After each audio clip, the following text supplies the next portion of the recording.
तुझे सफर के तुझो साथ खपे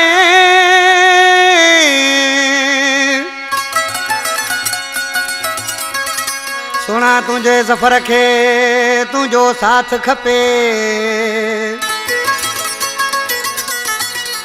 ओ हलिया ॾींहं ॾिठे ढोलण डिगड़ी शहर में वडेरो ज़ुबैर मानिठो साईं बख्श मानिठो आज किसी पंहिंजे महबूब के छा तो चे ओ सचो थिजा साथ ॾिजा ॻोठ के मुंह मां पाण ई ॾींदुसि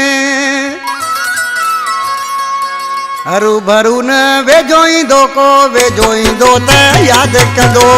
हरू भरू न वेझो ईंदो को वेझो ईंदो त यादि कंदो सचो थिजा साथ ॾिजा ॻोठ के मुंह मां पाण ई ॾींदुसि हरू भरू न को वेझो ईंदो त यादि कंदो डपु न कजा साथ ॾिजा ॻोठ के मुंह मां पाण ई ॾींदुसि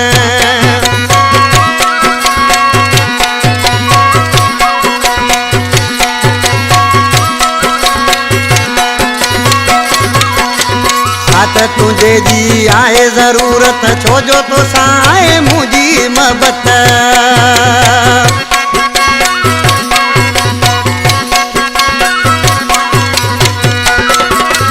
साथ तुझे जी आए जरूरत छो जो तुझी आ मूसा मोहब्बत कुर्ब कजा साथ ॾिजा ॻोठ के मुंह मां पाण ॾींदुसि हरू भरू न को वेझो ईंदो हरू भरू न को वेझो ईंदो को यादि कंदो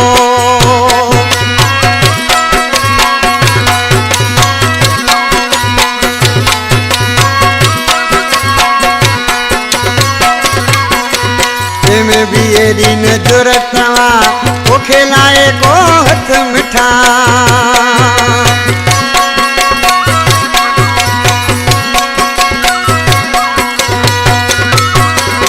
में न एडी जुरत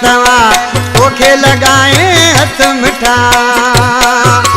मां जो आया साथ ॾिजा ॻोठ के मुंह मां पाण ई ॾींदुसि हरू भरू न को वेझो ईंदो हरू भरू न को वेझो ईंदो जेको ईंदो सो यादि कंदो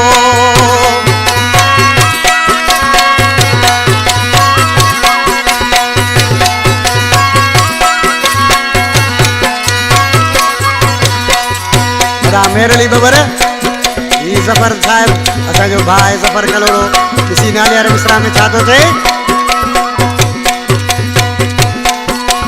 सफर साजे हथ गंढींदा कलोड़े साजे हथ गंढींदा